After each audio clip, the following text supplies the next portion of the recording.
Les envies prennent vie du côté de chez vous avec les magasins Leroy Merlin.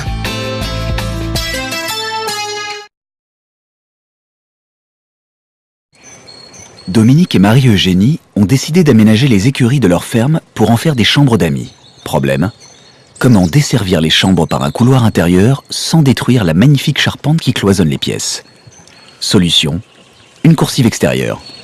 Donc on a fait une coursive extérieure, ce qui est d'ailleurs de toute façon la façon de faire dans les fermes anciennes bressanes un peu plus riches qui avaient un étage.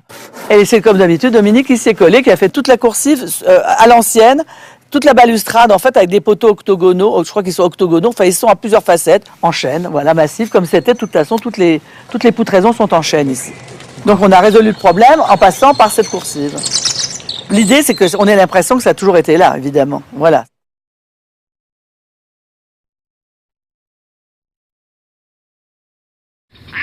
Dans cette vieille ferme bressane, Marie-Eugénie et Dominique ont modernisé leur intérieur en peignant les poutres. Donc ici c'est peint, et dans les chambres ça peut être soit peint, soit ciré, soit huilé.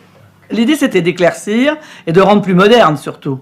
Parce que quand vous avez un plafond en poutre brute, c'est immédiatement rustique. Un petit brossage sur les parties en aubier là, qui sont toutes vermoulues, aspiration pour qu'il n'y ait plus de poussière, et puis après peinture. Hein. Alors celles-là, elles sont cirées avec de l'huile cire exactement. Je l'ai pris blanche, mais il y a toutes les couleurs. Au XVIIIe siècle, dans tous les châteaux, les poutres étaient peintes, donc on s'autorise à peindre, ce qui pendant des années a été peint. Dans les fermes bressanes, c'était pas peint, ça c'est sûr. C'était des gens très pauvres. Donc voilà, là je me suis autorisée à faire 18e château dans fermes bressanes très pauvres en fait. Voilà, c'est ça mon idée.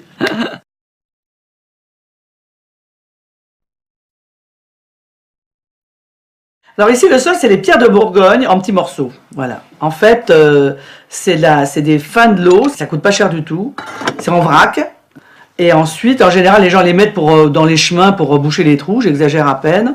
Et là, Dominique a fait un travail d'artiste avec des gabarits. Enfin, il a fait un puzzle géant pour faire ses sols. Alors, après, c'est un travail de patience. Il faut chercher la pierre qui va aller bien boucher ce trou-là. Voilà. Ça s'appelle le calpinage. Le calpinage, c'est la façon de poser des pierres, quel que ce soit, classiquement en bande ou en carreau, etc. C'est la façon dont on organise les pierres, en fait. Il y a des gens qui pensent d'ailleurs qu'on a acheté des dalles, des grandes dalles complètes.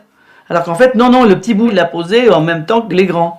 C'est absolument unique. Personne n'a ce sol-là nulle part. Ça, j'en suis absolument convaincue.